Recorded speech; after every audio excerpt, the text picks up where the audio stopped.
Hello and welcome back to the only show quick to point out that the line was "No, I am your father," not "Luke, I am your father," but has no idea what our wives told us 5 minutes ago. I'm Max. I'm Matt. I'm Luke. And this is Force for Thought.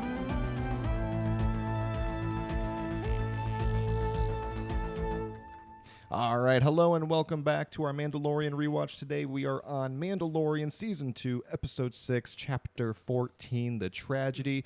We see Boba Fett make his much-anticipated return, the Razor Crest is destroyed, and Grogu is taken by the Imperial Remnant. Now, if you're following along and you listened to our episode last week, you'll know that I kind of hyped this episode up at the end of last week. I very much like this episode, and upon rewatch for what is realistically probably like the 8th time, it's still the case. I love this episode. I think this is a great episode. I have like one nitpick about it, but the entire thing is just a 30-minute action episode. It's really not that long. There is not a whole lot of story, although the story that does happen is obviously very important because we see Grogu commune with the Force on the rock at Tython, and obviously Grogu is kidnapped and the Razor Crest is destroyed. I just said those things, but those are very important plot points. But for the most part, it's just stellar action. And I feel like in a Mandalorian TV show, especially with Boba Fett's return, the one thing you need to nail is the action. And I feel like they definitely did it. I love this episode. I think it is probably still, so far, my favorite of the season. And I wanted to go first because I don't know what you guys were thinking about this episode. And I feel like so far our reviews on these episodes have been backwards from what I thought. I feel like we've all really liked the episodes that we weren't expecting to, and kind of felt a little disappointed in the ones that we were expecting to like it. This is the first one that was the opposite for me. I was expecting to like this one, and I like this one. I like this episode. I like this version of Boba Fett. It's the best Boba Fett we've seen, but I'm curious what your guys' thoughts are. Luke, what do you think? So I said last week the Ahsoka episode loses something after we get the Ahsoka show. Same with the Bo-Katan episode after we get season 3, because if the episode is all about reintroducing a character, it's not that exciting anymore now in 2025 that we've had seasons and entire series about these characters that do them much better. That being said, the Boba Fett episode is definitely my favorite of the Boba Fett or the Ahsoka or the Bo-Katan episodes. I still don't probably like it as much as most or any of the other episodes in season 2.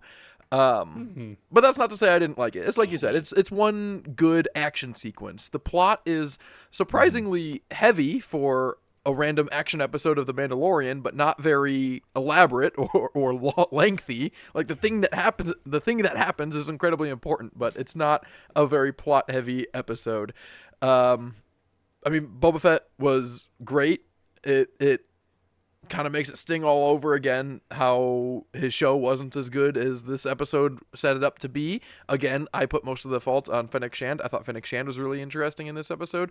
She was kind of just like explaining the plot as it went on, and I was like, okay, that's what she did in that episode of The Mandalorian, but once she's in her own show, it'll be different. And then it was the same. But that's a discussion for another time. Yeah, the Boba Fett action was incredible. You can't not like that. Like, as much as the Ahsoka Jedi stuff was Ahsoka Jedi stuff, the Mando Boba Fett stuff is so much more Boba Fett. That is as authentically Boba Fett as you could possibly get. I agree. And I disagree that that's a conversation for another time, because I'm going to push back on that and say that although I have been on record many times saying that I am not a huge fan of the Book of Boba Fett, I always liked Fennec Shand. I like Fennec Shand's character a lot. I've defended her a lot. She's one of my favorite parts in the Book of Boba Fett, and I like her in this episode. That said, the one small nitpick that I was going to say was one very specific shot of her when she's jumping off a cliff and then she kind of like turns backwards and shoots the stormtrooper. It's super cool, but for some reason it just gives Power Rangers, and I don't know why, but I think part of it is because we've also talked about how like shooting in a grainy setting can kind of like hide a lot of things, and the fact that this episode was so bright and in broad daylight kind of invoked Power Rangers for me for some reason. I don't know why. But I wanted to say that now because you brought up Fennec Shand. But Matthew, what do you think? Max, I agree with you wholeheartedly. This is a return to form for me. Again, this whole season has been so flip-flopped of what I remember loving versus what I remember not liking as much. And so this was the first episode that I went into it. But maybe it's because I had that thought last week where I'm like, everything is so upside down. I wasn't expecting as much this time around. But rewatching it, I agree. It was exactly what I remember it being, which is a great return of Boba Fett. It's a big action sequence. I love the ball little joke moment in the beginning to really push home that, like, you know, father-son, person-pet dynamic, really, with Grogu and Din Djarin. So I think that setup was really nice, just to remind you that once Grogu is taken, it is even more heartbreaking. But yeah, this is... I remember last week you said this is going to be a hard episode to make kind of a long episode for us as Force for Thought, because it is just like action. And there's certain moments and beats we can talk about, but it is really hard to be like, go, you know, it's like, oh, the explosion was cool. And there's a couple of really key moments, but ultimately, yeah, I like this episode. I would push back and say, I do not think this is the best version of Boba Fett. It just, to me, Boba Fett is 1940, Jesus Christ, 1980. I know that. 1980, Empire Strikes Back, Boba Fett. Like, to me, with like a hint of yellow, like that to me is just Boba Fett. This is a great version of this Boba Fett that we're getting, and it's the best version of this Boba Fett, I would say. The gaffy stick is really cool. I almost wish there was more mystery around it. We could talk about certain points where he blows things up. But yeah, I think I disagree with that. I like Fennec Shand quite a bit in this episode, as I always do, and I 1000% agree with the Power Rangers theme, which I'm now wondering if that is something in the zeitgeist, bringing back some Power Rangers German aesthetics. Yes, exactly. Just because this Power Rangers vibe keeps coming around, not just in Mandalorian, but in a couple other IP as well. And I'm wondering if it's trying to draw in people that are around our age that grew up with Mighty Morphin or something. So anyway, that's a whole different thought, but I enjoyed it. I want to go down a gaffy stick wormhole, or rabbit hole. Luke, why were you upset by that comment? Because it comes up so consistently with you guys. When something is explained, you say you wish it wasn't explained, and then when something's not explained, you wish it was explained. You just don't like the explanation that we got. If it wasn't explained at all, you would be furious. He had a gaffy stick. That's so out of left field, and we need a backstory for that, other than he was just on Tatooine for a while. The backstory's cool. How it was presented is too long. Like 8 episodes of flashback bullshit, oversaturated. Like 3 episodes of flashbacks, but that's fair that you didn't like the episodes of the flashbacks. The story of the gaffy stick is cool, and I don't think you dispute that. So it just felt like a bit of a crotch shot to the gaffy stick in Book of Boba Fett. I think that's fair. But that said, you know, we can all agree the action with the gaffy stick was awesome. Seeing him sling that thing around and smashing stormtroopers' helmets and like actually launching them backwards, swinging it like a baseball bat and everything. Oh man, he stabs the stormtrooper so hard. It played very well when he puts on the armor and then the stormtroopers start running away. I remember before I watched this rewatch, I probably hadn't rewatched this episode entirely since it released, but I remember the sequence of stormtroopers running away, and I was thinking, like, that's kind of a out-of-universe thing that the stormtroopers are running away from Boba Fett.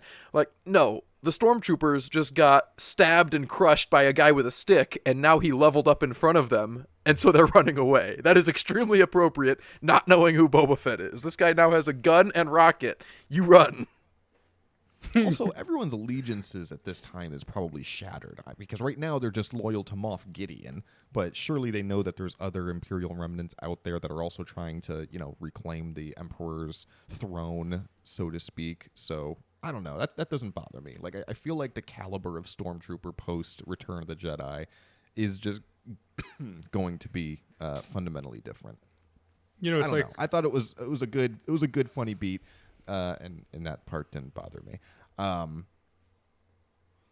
You stand for nothing. What are you going to fall for? You know. Sorry. Let's go through some of the plot here a little bit because Matthew, you called it a joke, I think, but that opening scene. because this is the first time that I'm going back and rewatching all of season 2, it actually hits a lot differently coming off of the Jedi when Ahsoka was training him with that ball and he was begrudgingly trying to see if it like really is true. I think like he deep down knows that Grogu is force sensitive, obviously because he lifted the mud horn or whatever, but he was like testing him begrudgingly, like hoping that it wasn't going to happen because he was upset when it happened. I don't know, and I thought that was an interesting dynamic, and like you said, it definitely made it like a lot more sad when he has to give him up because I think at this point Mando, although he knows he has to, certainly doesn't want to. You're saying he was upset because he exclaimed "Dank Farrik" when he snatched the ball? Yeah, I didn't read that as upset. I read that as excited and kind of like a happy motherfucker as opposed to a mad one. I don't think it was. I think that's how I've interpreted it in the past and why I never thought about it, but I definitely interpreted it this rewatch as him being upset by it. Interesting. And I think because of the implication. I really liked in this sequence when he calls him Grogu and he looks up and he's all excited. He does it multiple times. Yeah, I have a 1.5-year-olds right now and they're just starting to get that stage 2, and that's such a uniquely exciting thing when you say their name and they look at you. It's like, I can communicate with you. You understand me? Like, that's awesome. And that is what really hammered down the father-son relationship for them in this one. And then they arrive on Tython, which admittedly doesn't have a whole lot going on for it. So, I'll give it credit that they just see like one mountain with a little shrine at the top, and he's just like, oh, well, clearly that's it. It is a mountainous region. I don't know about that part. We've talked before about how they just don't show it on the screen when Obi-Wan goes looking through Utapau for Grievous, and then he finds the right one. He is on a rocky-type planet looking for a special rock. That is as vague as it can be. Well, I mean, you saw some of the background. What else could it have been? I don't know. That seemed like a tough search. Again, I'm okay with it. That's a common Star Wars trope where they just go to planet and find your thing immediately, and I'm okay with it. But this seems like the biggest offender if someone was to be bothered by that. They found it pretty easy, and I kind of laughed a little bit too, because sometimes when like dialogue over-explains something, you're just kind of like, all right, that was kind of silly. Like when he's like, well, there isn't anywhere to park around there, so it looks like we're going to be going the rest of the way with the top down, and then it was them flying on his jetpack. I was like, oh, that's kind of funny. But at the same time, I was like, why did he have to like point that out? And then obviously I realized, because I'm like, oh yeah, they're about to blow it up in 2 seconds, and they have to, I guess, establish some sort of distance between him and the ship in order to do that. Yeah, I thought that was well done. It is no, we got to complete this. Oh, the space itself. Again, going back to how animated shows work, right? This feels like an animated show, and the fact that it's like there's a location we need to go to, which I like, especially because it feels like a video game when you land on a planet, and like specifically a Star Wars video game when you're like this massive planet, and yet I only go to one place on this planet. Like, that one section of the planet is like your go-to, and this feels like this go-to, on a map that you would go as well. And it's always so funny when you're playing Star Wars games where like, oh, you get to explore like 7 different planets, but it's like, kind of, but they're all just different biomes. Like, that could be the same planet, just different parts of the world, which is fine, but it's always so funny when that's like a selling point. Where I'm like, yeah, but I know what I'm getting. It's a town on a planet. Yeah, we always talk about all the video games that are in production, and then, suddenly not. But I feel like one of them is always some sort of open world concept where it's like, oh, you can go to all of these planets and you can explore every single one, like Grand Theft Auto style. And it's like, yeah, that's awesome, but I don't know how to make a video game, and I can only assume that it's highly impractical, given how long it takes them to make Grand Theft Auto games. I'm like, you're going to do that with multiple planets? It's so funny when people, which the season 5 of Stranger Things coming out, where like World War II was shorter than how long it took to get Stranger Things 5, and it's like, think about Grand Theft Auto, it's significantly longer. Like Grand Theft Auto 5 came out in 2013. We were in college, Max. Luke, you weren't in college. You were in high school still, right? Mm-hmm. Jesus Christ. And now we have kids And I have gray hairs. He's bald. Like, this is time has passed. Things have moved on, and it sucks. All right. Well, they arrive on Tython. Grogu starts communing with the Force in his blue little force field, and then we see the arrival of Slave One and Boba Fett's reintroduction. I love it. I think it is perfectly well done. I think there's some, not controversy, but some people don't like that he reuses the Django line, that I'm just a simple man making my way in the universe. I like it a lot. Yeah. Some people say it feels a little forced, but I thought it was perfectly natural. And it's like, what else do you want in this moment? You know, like, this is a very fan fiction-y moment, or not fan fiction, fan service-y moment, where it's like they're bringing back Boba Fett, who is already presumed dead, you know? So it's like, all right, we're going to bring him back. This is how we're going to do it in this TV show. So I like it. I think it's well done.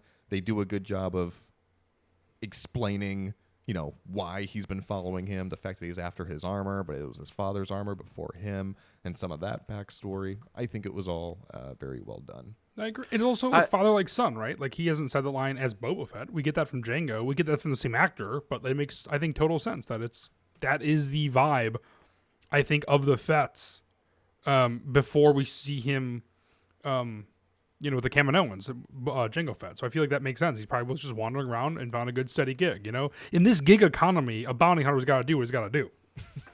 And it should be noted that he's not just Jango Fett's son, he's Jango Fett's clone. Like, he is literally the same person.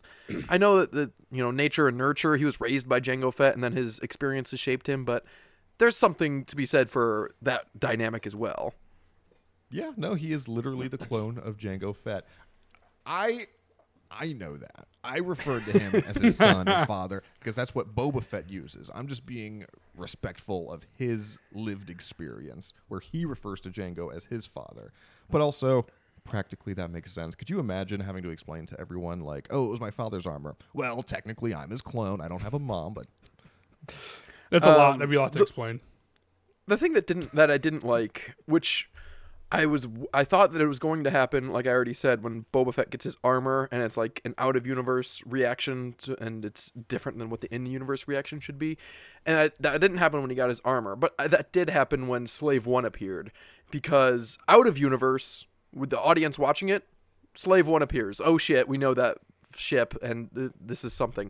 In-universe, Mando puts Grogu on the Seeing Stone, time passes, a ship appears. That's the Jedi, right? Why are you worried? That is so... You got to make that assumption. And then he even asks later, are you the Jedi? Yet he's so cautious about it. He comes out in a cloak and everything. Mando should 100% believe that this is about to be a Jedi. He can be optimistic, but no, you're giving it too much credit by saying time passed, because we see Slave One come to the planet, and then Mando turns around, and that's the first time we see Grogu in the blue little force field. So it's like he hasn't even done anything yet, and the ship is already appearing. If you knew that there was going to be a blue force field, then sure, but he didn't know that nothing had happened yet. For all he knew, it was already done. Isn't a fire spray a common bounty hunter ship? I mean, there's still a bounty on the child. He knows that people are still hunting them down. I couldn't tell you. I've only ever seen the one that I know of.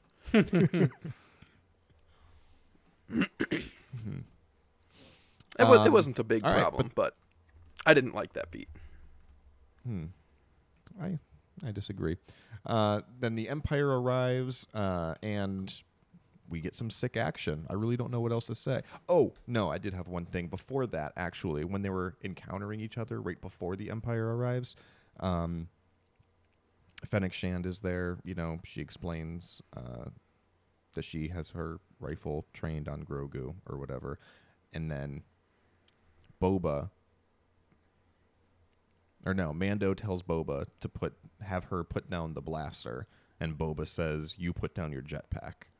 And like those are equivalent? I'm like, yes, but they are. And I feel like that gives me a lot of respect for Boba Fett, that he knows that. He's like, I don't care that you have a blaster. Everyone in this universe has a blaster. He's like, I can handle one lone gunman. You put down the jetpack, because that is going to make this thing a bitch and a half.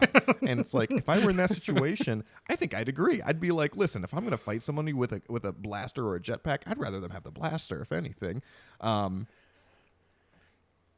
then it just causes like so much problems, because then he has to like run up the hill to try to get Grogu, and then he has to like run back down. He doesn't have his jetpack for the rest of the battle, which would have come in handy at multiple times. But that's so funny. I thought you were going to say the same thing about parking the Razor Crest far away, that was kind of a choppy writing beat to just establish that he doesn't have his jetpack for all the times he has to run to Grogu and can't chase him when the people fly away. But no, this I one think was it was okay. significantly less choppy. I like this one, yeah. I didn't Like, mind the first one, but I do think they're equal.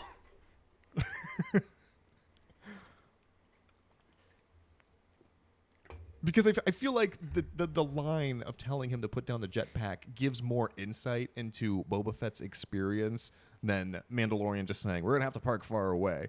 Because, like, you could have just said, well, there it is, and then it could have, like, just cut to them flying in a jetpack through the air to the mountaintop or whatever, and it would have given the exact same effect.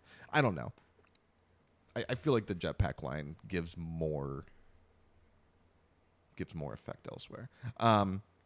But I like it. All right, anyway, the Empire arrives, and we get some sweet action. We've already said it's going to be hard to talk about action because we like all the action, and it's hard to just say things that we like. Everything with the gaffy stick was cool. I liked watching the stormtroopers' plastoid armor just explode off their face as he's hitting them with the spike of his gaffy stick. The moment where they're running away from the giant ball that Fennec Shan rolls down a cliff, I think it's funny. I don't mind that, like, you could nitpick that and be like, well, why didn't they just run left or right? But it's like, yeah, you could say that in literally every movie ever, you know, like it's a common movie trope, and these are dumb stormtroopers. Like, I just take that at face credit, and I think it's a funny beat, and then it rolls right through that E-web emplacement and it blows up. It's just very satisfying. All of the action was very satisfying, but nothing was more satisfying than the shot of Boba Fett returning in his armor. That downward pan up at him in his armor, and then just suddenly kicking ass with the blaster and like shooting people with every different weapon that he has in his kit. Yeah, It's the money shot. One of my favorite moments in all of Star Wars. It is, and I feel like they absolutely nailed it. Yep, I agree. I mean, it's a fantastic moment. I also love being able to see him actually use his helmet with the missiles, like, fully, properly, I feel like, for the first time. And we've been waiting for that moment, right? Him arriving is cool. And I'm glad he basically arrives twice. As the new Boba Fett and the Boba Fett that we knew that is slightly tweaked, right? And he finally, instead of getting, hit and then goes right into the Starlight Pit right when he's about to have some sort of action, he is able to unleash the full fury, and it's fantastic to watch. Luke, what are you The action thinking? is great. I'm not gonna complain about the action, but the set design is bad. It stood out to me several times. It bothers me quite a bit, actually. Yes. Just the environment. You want it to be something more interesting. Yes, it is. Insultingly uninteresting seems intense, but for Star Wars, it does seem intense. For Star Wars, it's not okay. I disagree with you. You can film on location, but you gotta do something with it. Like, I know Tatooine is in the desert, but they have droids and Jawas and the cantina, and you make it otherworldly. Like, Endor is just the redwood forest, but you have Ewoks and stuff, and it's otherworldly. This is just that place in the desert, and it really bothers me. The whole episode is there. I keep thinking about why it doesn't bother me in Kenobi when they go to the same place, basically the same desert in this episode, but where they meet Freck with Obi-Wan and Leia and Tala. Because that doesn't bother me, but I've seen people equate the two when they complain about Disney's lack of creativity or whatever. And I don't think that it's quite the same, but I can't deny the similarities. Because in Kenobi it doesn't bother me because it's Like it's part of the plot there that they're in the middle of nowhere and they're travelers, and that's odd, and they're out of place, and this place has no one, and it's controlled by the Empire. I know I'm kind of grasping at straws, I feel like, because I want to defend Kenobi, because I want to convince myself analytically why it bothers me here and not there, but emotionally I can't deny that it just doesn't. But here, this whole episode is just an action set piece, and if everything is an action set piece, you gotta make it look interesting, and the action does look interesting, but the set just looks so uninteresting. Mm-hmm. Yeah, it looks like the set of a Power Rangers battle. It does, yeah. I don't want to compare it to a fan fiction show, skit. I don't know what they would call it. But practically speaking, if you were making your Star Wars fan fiction, this is where you would shoot it. This is where you would shoot it, and it would contain 100% Mandalorians and Stormtroopers, because everyone has that armor. It really feels like fan fiction at times. If it wasn't shot so well, it would feel a lot like fan fiction, but we didn't need to make it so close. I understand, obviously, the practical realities of making a show, right? Mm-hmm. Like, you can't do everything on a giant green screen and, CGI or volume in whatever fake atmosphere environment you want it to be. Some things are just cheaper and some things are easier. But it is, I agree that it is low-hanging fruit that they could have made this a little bit more interesting, given that the only thing we knew about this location before they arrived is that it was the ruins of an ancient Jedi temple, I think is what they said, right? Isn't that what this monument is? So Even it's like, that sounds cooler than what we you could have been get. a little more...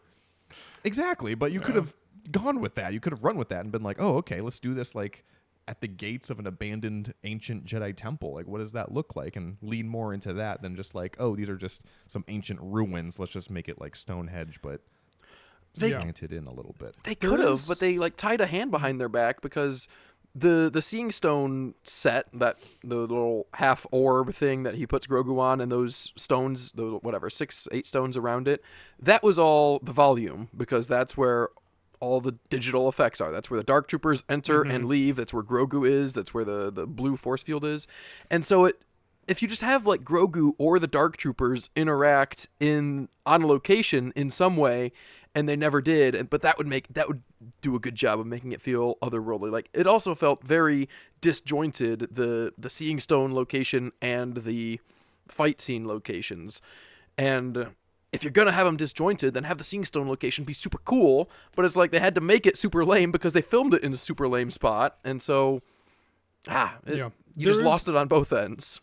There's Max. The other day when this relates to what you were saying, Luke, and I fully agree. Is Max was talking about how Max? I don't know exactly the context. I'm going to say filmmaking, but I don't think it was necessarily that broad of a term.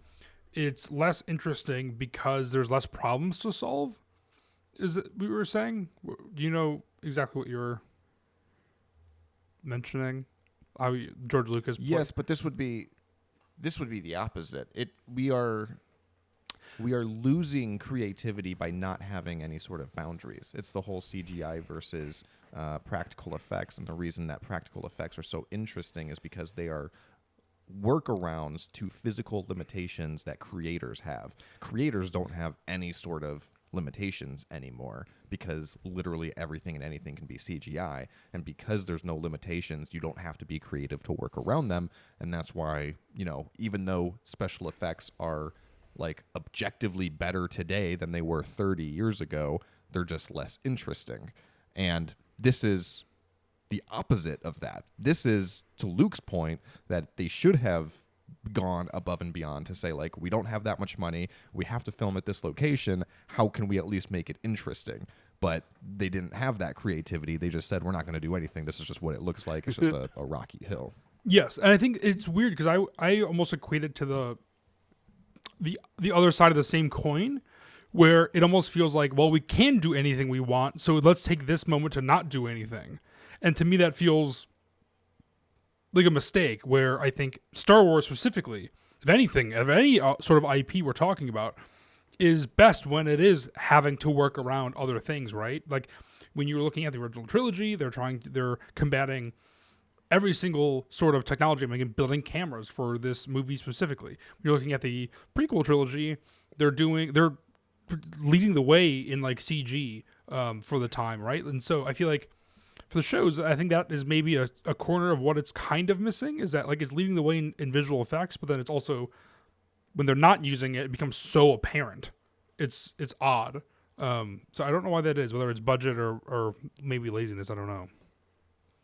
Yeah, and I was trying to look too, because usually the concept art is like super cool and compelling. So I was wondering what the environment looked like in the concept art.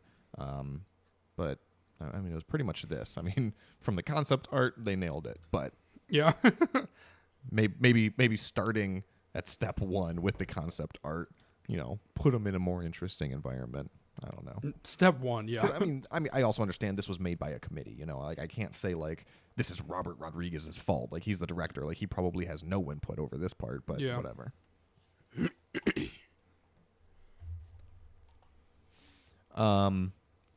Okay, what else? The Dark Troopers arrive and take Grogu. So this is the debut of the Dark Troopers. We saw them at the end of that one episode, but this is the one time that we see them in action. Barely. I would argue that their debut is still forthcoming.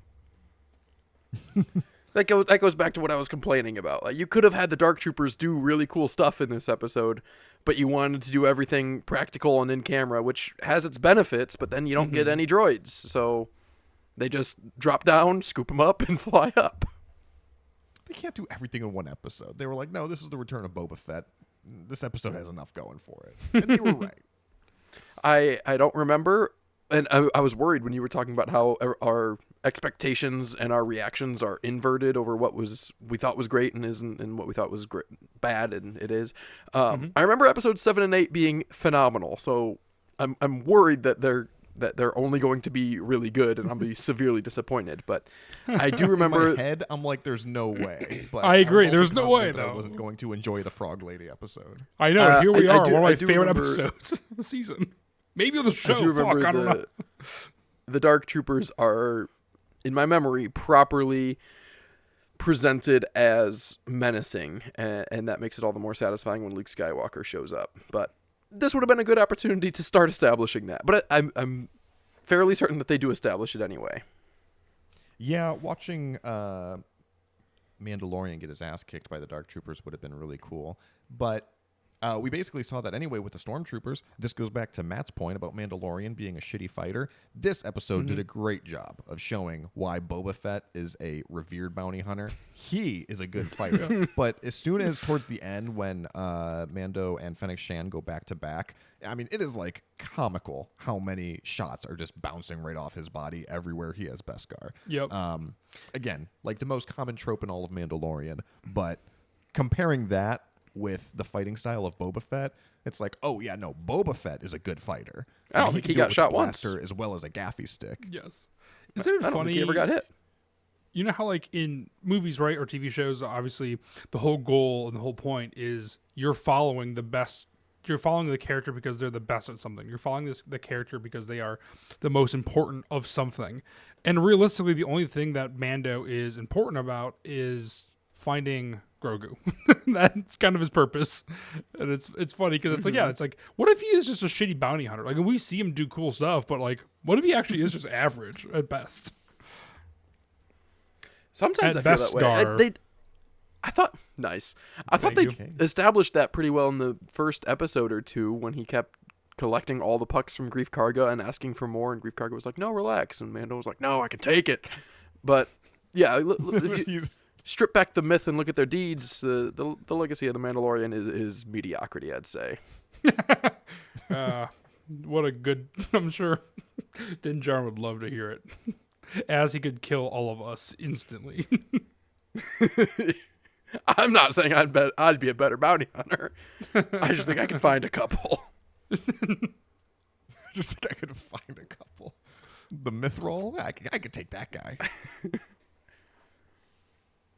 All right, so the Dark Troopers take Grogu. Boba Fett is a man of honor, and he says that he will help recover, or he won't rest until the child is back in his safety, or however he phrased it. basically Boba Fett's along for the ride now. They've established that, so that's excellent. The Razor Crest is destroyed. This was like a big twist. Like, I remember when Grogu was taken and it was like, oh no, this is crazy. But like from a meta standpoint, it's not crazy. Like, you kind of knew that like something like this was probably going to happen, like from a storytelling perspective. Just blowing up the Razor Crest is wild. And we've talked about it before. The Mandalorian and Grogu movie is coming out, and we know that they are bringing back the Razor Crest. But destroying it in the first place was crazy, because I feel like they did such a good job of making that to be an iconic ship in the Star Wars pantheon of ships, that destroying it was just, it was truly shocking the first time. Yes. Correct. If the show was only 2 seasons, it would have been very appropriate. Yes. Which I think is why they did it. That is a good point, Luke. Yeah, I agree. It is wild. I remember when it came out, I saw a tweet, because I didn't watch this episode in the morning, because I saw this tweet and it was like a spoiler, but I didn't get it. It was right around Christmas time, or at least in Advent, because someone posted a Advent Lego set where every day of Advent you get a new little mini Lego set, and someone said that it was the Razor Crest this week, and it was just the unassembled pieces, and I was like, oh, because it blew up, and I hadn't seen it yet, and I was like, curious, how are they going to put this together? Curious. I watched the episode and I was like, you oh, say shit. it stroking your long white beard. Curious. All right, and then we get what is maybe the hardest scene to watch, and that is Moff Gideon interrogating. What? You skipped one, and you whined about it the last time we saw this scene, and they did it again, so I'm curious your take. When he tells Cara Dune to come help, and she says no, and he says, we got the kid. And she doesn't say, I'm in. She just nods her head up, and she implies I'm in. I had that as next. I think I had these last 2 scenes out of order then. Mando goes to Cara Dune for info on Migs Mayfeld. Yeah. Which one's last? The Grogu scene is last. Oh, okay. All right. Mando goes to Cara Dune. Yeah, let's talk about it, because that was really my only note on it, which is that it is the exact same beat of her saying, hey, I'm legit now. These drapes mean that there's rules. They have the child. I'm in. Except the I'm in was implied this time. That's better. It's the implication. Because it is the implication. It's so, I don't know how to explain it. When it's just like, I can't do this. They have the kid. I'm in. It's like, really? That's it? That's all it took? Whereas when you just cut off after they have the kid, there's an implied, like, okay, she's in, but maybe it took a little more convincing. She feels bad. He had to emotionally manipulate her a little bit. There were things behind the curtain that we didn't see. So you're right. It is the exact same beat, but a little bit better by not having her say, I'm in. Similar to I forget, but what I said just a little while ago, it didn't bother me the first time, but these are the exact same. The first time it was the Empire, and so she said, I'm in. We didn't know her relationship to the Empire as well as we know that she likes Grogu, and so it was a little bit more necessary then, but it is the same, and it still, I get why it bothers you, and it still doesn't bother me. It also, it's much different going to her, knowing her, or not knowing her history with the Empire, but having some sort of implied history with the Empire, and saying like, hey, the Empire has taken the kid, I need help confronting them. Whereas this, he didn't even fully explain his plan yet. He's going to her saying like, hey, can you have information? Can you look up this prisoner and just tell me where he is, just out of curiosity? And it's like, probably not. Like there's more like, why do you need to know this information? What are you trying to do with this? Right. I remember she tried not to help because she had gone straight, quote unquote. And I thought that was going to be the thing when he asks for information on Migs Mayfeld. She'd be like, no, I can't give you that. I'm a ranger. But no problem there. It was another obvious plug for what was going to be the forthcoming Rangers of the New Republic series. Yes. Yes. Back when we thought plot, yeah, cliffhangers, and official Lucasfilm announcements were indicative of official Disney projects. Yeah. What a time to be alive, you know? We were so young, dumb, full of crumbs. All right. And then after that, we finally get the Moff Gideon interrogating Grogu scene, which is just like, Giancarlo Esposito is a very good villain, and he does it very well. But it's like a classic example of like bad man being bad. It's like, who was... I think it was Christoph Waltz. I think it was an interview with Christoph Waltz doing his press tour for Django Unchained. No, it would have been Inglourious Bastards because he was a Nazi. And they were asking him what he does to make such a compelling villain character work or whatever. And his answer was, you have to believe that they're not evil. Nobody thinks that they're evil. Like, everyone thinks that they're doing the right thing. So if you're the evil character, you have to convince yourself as the actor why what you're doing is actually good. And that's what makes for a compelling character. This is not that. This is just over the top. Like, this is just a bad guy being bad. Yes. Like, Giancarlo Esposito is just hamming it up, being like, hey, look at this little lightsaber. I bet you've seen one of these before. I don't know. Yeah. That's not... I don't mind the scene because it's Star Wars, and it's like, I don't want this to have the same kind of realism as Inglourious Bastards by any mean. That's more like Andor level, TV quality. And I guess, whatever. Yes, I said I wish everything was like Andor, but at this point, I recognize that Mandalorian is not Andor, and it would have been a weird shift. So this is consistent, but it's still just kind of like a funny, like, yep, he is a bad guy. Yep. Yes, he is. Not everything has to be that level of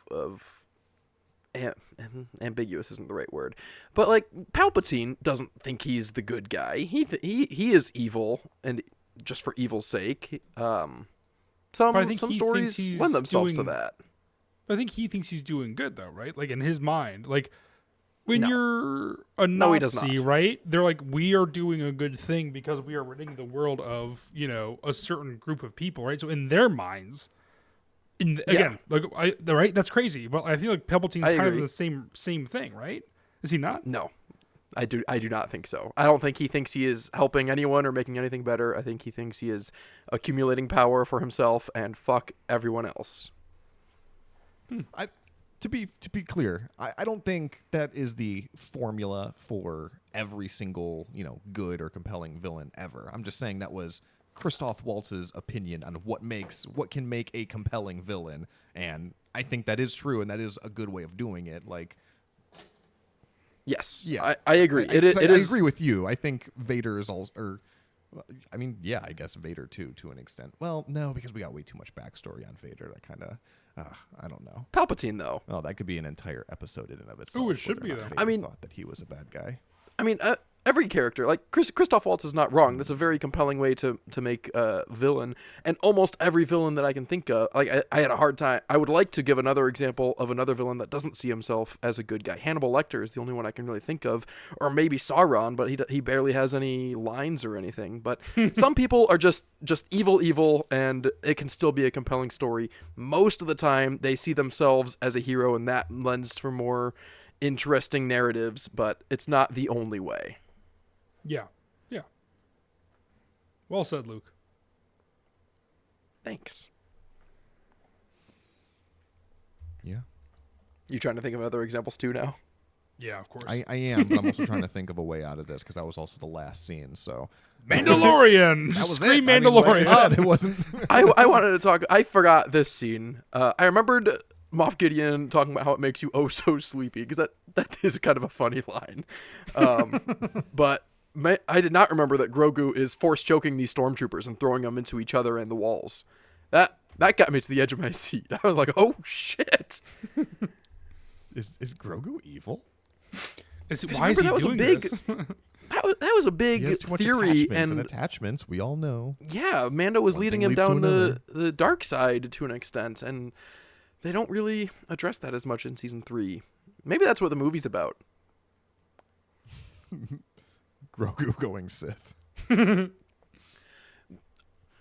mean, not quite Sith, but yeah, that would make a great movie, and that would be a good way to make it about Grogu, because we gotta do that, because season 3 is worse because it's not about Grogu, in my opinion. But we can talk Yeah, about that that's later. fair. I don't disagree.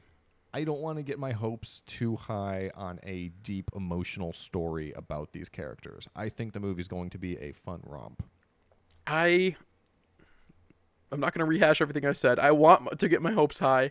It is interesting that the narrative around the movies and like what I'm seeing from interviews and stuff and like just the conversation online, it is a lot more 50-50 Mandalorian and Grogu and Star Wars Starfighter for one of them coming out in 5 months and one of them coming out in a year and a half. Like, we should be talking a lot more about Mandalorian and Grogu and a lot less about Starfighter if one of them is almost here and one of them is barely filming. I agree. Yeah. What's your point though? Are you saying that you think this is kind of like a meta argument that even Disney is kind of like, yeah, we have this Mandalorian and Grogu movie coming out, but look at this Starfighter. Starfighter is going to be great, guys. You guys are going to love this. We got Ryan Gosling, I think is. Yeah, that is what I'm saying. That's what it feels like. And I mean, it's not like Disney is saying all this stuff. It's like, You think it's an implicit acknowledgement that Disney's like, yeah, no, this movie isn't going to be, what everyone wants it to be. But Starfighter, that's going to be. That's the one. I worry that the narrative is kind of leaning that way. Yes, it's not that Disney is having this conversation. It's like, what's the guy's name that's directing Starfighter? Sean Levy. Because he's doing something right now, and so he's in a lot of press junkets. And they're asking him about it. Yeah. So they're out talking to him a lot about Starfighter right now, which is fair. Dave Filoni and Jon Favreau have been in their little Mandalorian holes for 5 years, and they only crawl out for Star Wars Celebration. And I love that about them. But I just worry about the narrative right now that no one's talking about Mandalorian and Grogu. 5 months, 5.5 months. That's soon. I almost do feel like they haven't given us a lot besides those 2 posters and that teaser. So I almost feel like they're deflecting, not to not get hype, but so people will calm down about it and not only focus on that. Do you know what I mean? Like, I feel like it's almost good that there's not too much hype around it, like there was around like Force Awakens or Rise of Skywalker or whatever. Like, it's going to sneak up on us, and then we're going to be like, oh my God, it was amazing, because there was almost next to no hype because we're so excited for the other shit. And then we're going to forget about the other shit because Mandalorian's going to be great. And then those are going to come out. And then you're like, oh shit, this was great too. I do think it's on purpose that there's not... Because the other movies, they hyped up so much before they were coming out. And you need to do that. And they will do that. But I feel like, a couple months out, they'll start, I think. But that's a good observation. I think a lot of it's name recognition too, because I think Mando and Grogu is pretty baked in at this point where, the executives at Disney through market research and analytics can pretty much pinpoint where this movie is going to land already, whereas Starfighter is a huge question mark and they need to put out that name a lot more and start pushing it a lot sooner to get the hype going, whereas like Mandalorian and Grogu, by the time it comes out, the hype will just be what it is and they don't really need to push it more, I don't think. Also, Marvel movies releasing 2026 with Solo, which I feel like we're not talking about, but talking about Solo right now. They were like Disney was putting all their eggs or pushing all their chips onto Avengers: Infinity War, which came out like 3 weeks before Solo, maybe 4 weeks. And so that made sense why it got a slower marketing push. Like, what are they waiting for with Mandalorian and Grogu? Like, isn't this Disney's next big movie? Spider-Man comes out in July, and Avengers comes out in December. Like, does Disney have anything else in the next? They have Avatar, I guess, in December. Okay, we're waiting until Avatar is done, and then there'll be a big push. Okay, I answered my own question. Avatar deserves its conversation to be not distracted by Mandalorian and Grogu at all. Is there no other Marvel movie until Spider-Man? I know they said they were slowing down. I'd be shocked if there is. Well, no, I don't think there is. What's coming out on the first Friday in May? That will have been almost an entire year, which is crazy for Marvel. Not crazy for anyone else. Still haven't seen it. I got to. It's great. I've only seen half of it. Oh, the second half is even better. But that is, that's an excellent point, I think, from a kind of meta marketing perspective. I bet that is true. Yeah, they will market it after Avatar comes out. Are you guys excited for Avatar? I've been on a big No. Avatar kick this last Oh, week. You it's should so be. bad. Avatar's great. It's No. all I've never right. seen the second It's one. not I have no so interest. bad. Matt, we just talked about this. It's so bad. I It is appreciate not so James bad. Cameron, but I do not like those movies. That's what you said about Transformers. Yes. Do you think it's better than Transformers? I don't think they're nearly as fun. Can you name 5 characters in Avatar right now? Okay, well, they all have No, Na'vi you can't. names. That's the point. Besides No, they're all dumb Sully, fucking or- names, and you don't know anybody's name. You don't care about anybody. It's just Jake. gobbledygook. Yes, that's the same character. You Jake said his Sully. first name. Well, I know I didn't want to lose credibility for only saw- knowing his last name. No, I saw the look on your face when you were excited that you completed his full name.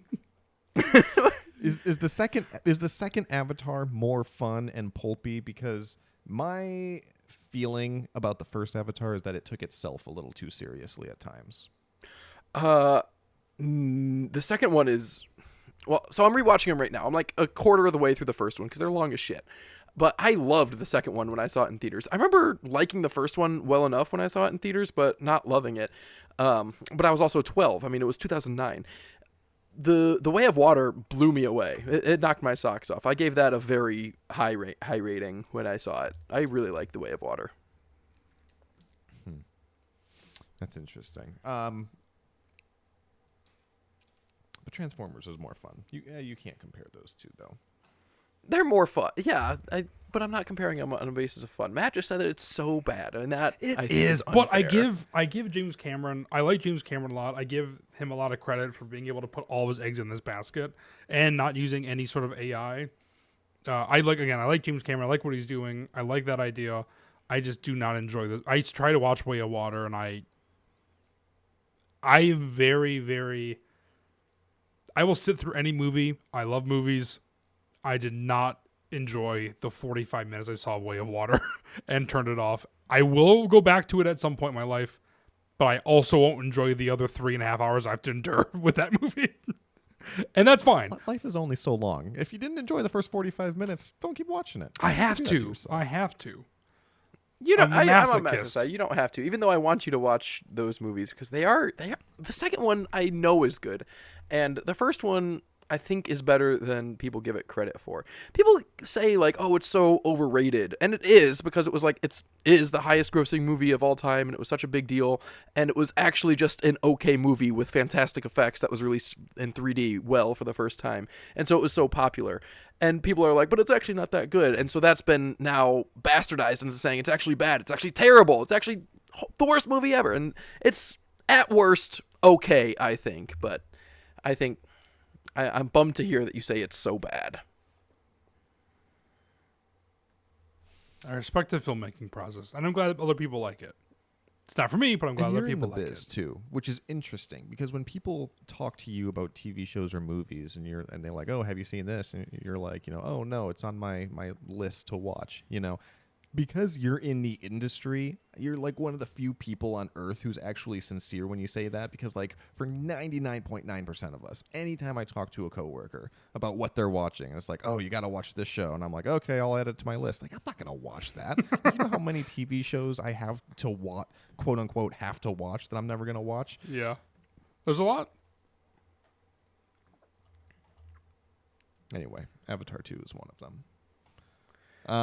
There is not a superhero But this is about movie Mandalorian. releasing. This isn't about Avatar. There's not a superhero movie releasing on the first Friday in May for like the first time in 25 years or something. That's not an official trivia stat. I just know based on previous years that there's always a Marvel movie, usually a Marvel movie, sometimes just a superhero movie that releases the first Friday in May. It's like the first weekend of the summer box office, and I can't believe there's not going to be one. Because of Mandalorian and Grogu? Just because it's unprecedented in my life, I think. There's not one. But I mean, that's when Mandalorian Grogu is coming out, though, isn't it? No, like May 26th or something. Oh, well, a couple weeks. A couple weeks, yeah. But there's Well, always something. maybe they'll move this up. It would be appropriate if they can finish this before schedule. to release it on May 4th. It would also. I mean, you're No, only they're too competing late with for that, Devil Wears right? I Prada feel like that 2 stuff's on already May baked 1st, in. 2026. Like That I'm this excited is a for. prime spot. Are you? Yeah. I mean, not actually, but I mean, I do like Devil Wears Prada. It's a good movie. And you will genuinely see it. I know you will. I will, not in theaters, but I will. I All can't right, wait. well, that's I can't everything we wait for the had popcorn bucket. Sorry, go on. Popcorn bucket. Devil Wears Prada 2 popcorn. It's a heel. Does anyone have any force for thought? Yeah, I do. I was watching this episode of The Mandalorian, and they talk about Django and Boba. And I was thinking about the Clone Wars, how all the clones call each other brother. And Django died before we got any characterization of any of the clones. But would they call him brother or dad? Or neither? Or boss? Brother seems... You can't call the alpha brother. But you definitely can't call him dad, because only Boba can call him that. Ooh, what a weird Yeah, dynamic. If it wasn't for Boba, I would say that they would consider him his father, but you're right. I don't think that they would.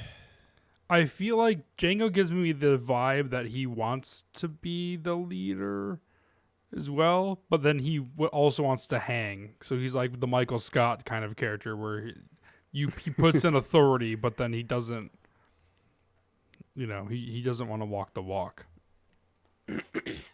I don't No know one's getting a if there's drink with much... Django. In Legends, in 2005 Battlefront 2, Django was the one that trained I forget their name. Was it just the 501st? The super squad in Battlefront 2, like the elite ones. Django was the one that trained him, so there was a relationship there. I don't know if there's any canon relationship between Django and any of the clones besides Boba. We get a little bit in the Clone Wars of like flashbacks to their training, which it's a flashback. Could that have been pre-Geonosis? I'm thinking of like season 3, episode 1, the cadets, clone cadets. You remember that one? Yeah. That could have been pre-Geonosis. Django could have been alive. They obviously had those other bounty hunters in training Could them. have been, but they never mentioned him. No. But that is a good question, what their relationship would be like to them. I think they would view him as like their maker. Like, I don't want to say like Their they would see him god? as like a god. No, I'm not going that far. Not a god, but they would see him as like bigger than them. Like, I kind of agree with Matt that like I don't think he would get a beer with any of the clones. Like, I feel like they would like hold him to a very, very high standard as like the literal archetype for themselves. And I really don't know how to describe it other than as a god, but not as a god. Not that. So but they would kind view of. him as like the best of them, aspirational. Yes. But their purpose is not to be Jango Fett. They don't want to be Jango Fett. They want to be soldiers, and Jango's not a soldier. Well, what is their understanding? Do they know that, though? Do they know that they're cloned off of just a run-of-the-mill bounty hunter? Run-of-the-mill bounty hunter. Hold on. He is the best. Yeah, let's just calm down. Supposedly. We whatever. Yeah, I don't know. I think they would. I think they have a high amount of respect for him and know very little about his personal details. If Zafio. that episode of the Clone Wars was pre-Geonosis and Jango was alive and he could have dropped by, and there could have been a scene theoretically, I'm having a hard time placing, maybe this is why they avoided it entirely, what they would call him. Because it feels weird to call him Jango, Fett, Dad, Father, like any option sounds weird. Daddy so maybe Fett. this is why they did just avoid it.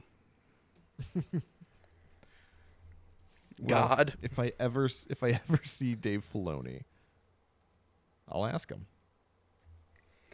Do you actually think about that?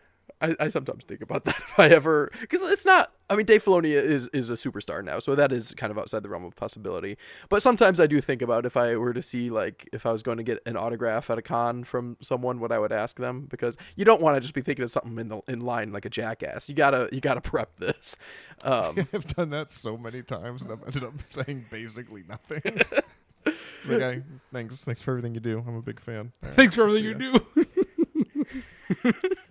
Like, what do you want me to say? Like, when I got Hayden Christensen's autograph, like, the person in front of me was like, "Oh, I actually really liked you in whatever Shattered the movie Glass was that wasn't Jumper, Hourglass, Shattered Glass. Shattered Glass, Yeah. whatever it's called, I don't know. And he was like Sounds pretty genuinely happy similar. to hear that, and I was like, "Oh, that sounds so cool." But I was like, he's only been in like 3 things, and I can't like follow that up with the only other thing that he's been in. So I was just like, "Hey, I'm a huge fan. Everyone loves you. We appreciate what you're doing for the community." And he was like, "Oh, thank you." Now, will you sign That my was it. butt cheek? Yeah. My butt cheek got it tattooed. A similar thing happened to me when I met Star Wars Explained, which is a far cry from Hayden Christensen, but they're a very popular YouTube channel, and I really like them. In 2019, I met them at the 501st Bash. You remember that, Max? That big party. Mm-hmm. And it was awesome, and it was an open bar, and I was hammered, and it was at like the Chicago museum or something, like the kids museum or something. There was like dinosaur fossils and stuff, and it Seems like a kind weird of feels like place a to fever be dream drunk the at. more I think Kids about museum, it. but it was There was a it big famous museum. There was a big old train, but there was a mirror maze, because I met them in the mirror maze, and being hammered in a mirror maze is already a very unsettling experience. And then I see like a celebrity to me, and I'm like, oh my god, am I dreaming? Like, is this real life? And I did not make a great impression, but I wish I could do that one over. They stopped after you met them, right? They were like, I don't think we are getting the right demographic. we're closing this down. Wrap it up. We're done. That's funny. Well, yeah, I have thought about that. There's a lot of celebrities where people have talked about like running into someone famous, and I'm just like, wow, that's so cool. I'd have nothing to say to this person. But this is one that I would keep in my back pocket. If I ever run into Dave Filoni at a convention or something, I can quickly whip it out. Hey, by the way, what's the Clone Troopers relationship with Django like? D. Bradley Baker goes to a lot of cons, and I've almost gotten an autograph from him. This would be a good question for him too. Oh, it would be. I think he's probably going to be at Galaxy Con coming up. Oh my gosh, I got to get my tickets for that. That's like in a couple weeks only. Bring a clone and get D. Bradley Baker's signature and ask him what the clones would call Django. I might have to do that. All right. Well, we got to get going. But let us know what you let us know what you would say to Dave Filoni or D. Bradley Baker or Star Wars Explained, and you can let us know at forceforthought@gmail.com, or you can reach out to us across social media at forceforthought. See you, Sammy.